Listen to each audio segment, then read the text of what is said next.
Hello viewers, আসসালামু আলাইকুম রহমতুল্লাহি ওয়া বারাকাতুহু। পেট পিজন লট ভিডিওতে আপনাদের সবাইকে স্বাগত। ভিউয়ার্স, আজকে যে বিষয়টা নিয়ে কথা বলবো সেটা হচ্ছে কবুতরের যখন ডিম ফোটার পরে কবুতরের বাচ্চা যখন 14 থেকে 18 দিনের বয়স হয়। এটা দেখেন, আমার কবুতরের ঠিক এখন 17 দিন বয়স।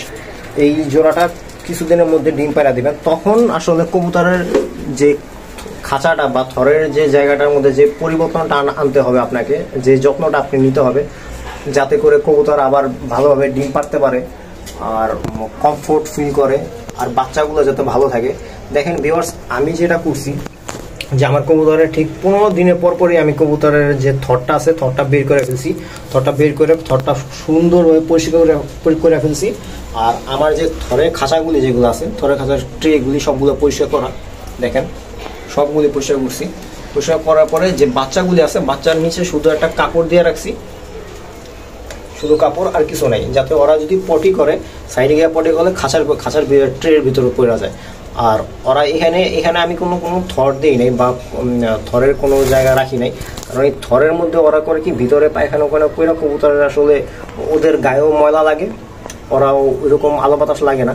তো একদম খোলামেলা করে দিছি, যাতে আর আগের যে কাপড়টা ছিল ওইগুলো আমি সব চেঞ্জ করে দিছি, যাতে আপনি যদি এই জিনিসটা না করেন, এই পরিষ্কারটা যদি না রাখেন বা থরটা যদি সেই একদম পুরনো ওই থরটা রেখে দেন, তখন দেখেন যে ময়লা ওরা যে পটিটা করে একদম পুরো ময়লা দিয়া একদম খারাপ অবস্থা হয়ে যায়। ওই পটিটা অনেকদিন থাকার কারণে ওখানে পোকাও হয়।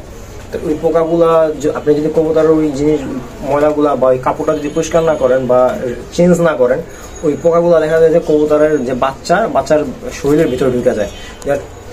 আমি যেটা করছি এখানে কিন্তু ওই প্রবলেমটা হওয়ার কোনো চান্সই নেই, কারণ আমি রেগুলারই কবুতরের কাপড়গুলো পরিষ্কার করে দিই। আর ঠিক 15 দিনের পরে আমি থরটাই চেঞ্জ করে দিই।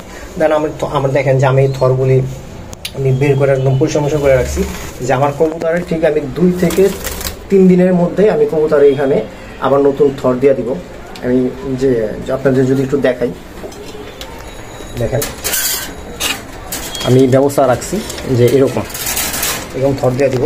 ঠিক কবুতর সুন্দরভাবে এরা সবাই যে বাবা মা যেগুলো আছে এগুলো ডিম পাড়ার জন্য ঠিক প্রস্তুতি নিবে। আর যে নতুন যে থর দিছি ঠিক এই থরের ভিতরে গিয়ে ওরা ডিম দিবে। যেমন আমি দ্বিতীয় যদি এখানে যদি আপনাদের দেখাই, পারবো না, এই যে আমি থরটা দিয়ে দিলাম। এখানে পায়রা যে কবুতরগুলো আছে খুব স্বাচ্ছন্দ্য বোধ করতে, আমি সবগুলোর মধ্যে দিয়ে দিই একটু দেখানোর জন্য।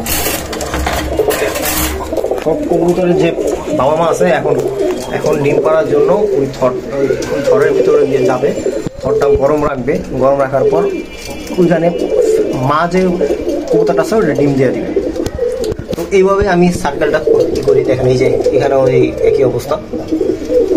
তো এতে হয় কি যে কবুতরের যে ওরা বাচ্চারও যত্ন নিল আর ডিম পাড়ার সময় হলে ওই সুন্দরভাবে গিয়ে উপরে গিয়ে ডিম পাড়ে দিল। এটা আসলে আমার এই খাঁচার মধ্যে আমি এটা আমি নিচে যে কাঠের যে ব্যবস্থাটা আছে এটা আমি নিজেই করে নিছি, হাতে করে নিছি, যাতে আমার একটা খাঁচার মধ্যে আমি কবুতরের যদি ডিম পাড়ার সময় হয় উপরে গিয়ে ডিম পাড়তে পারে আর বাচ্চার যত্ন নেওয়ার জন্য বাচ্চা যেন নিচে থাকে। এতে আর কি একটা খাঁচার মধ্যে আপনি 2টা জোড়া বাচ্চা অনায়াসে তুলতে পারবেন, এতে কোনো প্রবলেম হবে না। তো ভিউয়ার্স, এভাবে আপনারাও আমার এই যে আমি যেভাবে আপনাদের দেখাইলাম এটা আপনারা ফলো করতে পারেন। এভাবে করলে হবে কি কবুতরের আপনার ডিমটা পারতে যে আপনার বড় যে জোড়াটা আছে বা কবুতরের যে বাবা মা আছে এটা স্বাচ্ছন্দ্যে আপনার কবুতরের ডিমটা পারতে পারবে আর কবুতরের যত্ন নিতে পারবে, বাচ্চারও যত্ন নিতে পারবে। আর এইখানে এই সুবিধাটা হয় কি যে আপনার কবুতরের ডিম বাচ্চা তুলতে কোনো প্রবলেম হয় না। কারণ আমার মাশাআল্লাহ আমার কোনো প্রবলেম হয় না, আমার এই কবুতর খুব স্বাচ্ছন্দ্যভাবে ডিম বাচ্চা করতে পারে। তো ভিউয়ার্স, এরকম ভালো ইনফরমেশন পেতে পেট পিজন লট ভিডিওতে আপনাদেরকে থাকতে হবে, ফলো করতে হবে। সাবস্ক্রাইব করেন, লাইক করেন, কমেন্ট করেন। আসসালামু আলাইকুম রহমতুল্লাহি ওয়া বারাকাতুহু।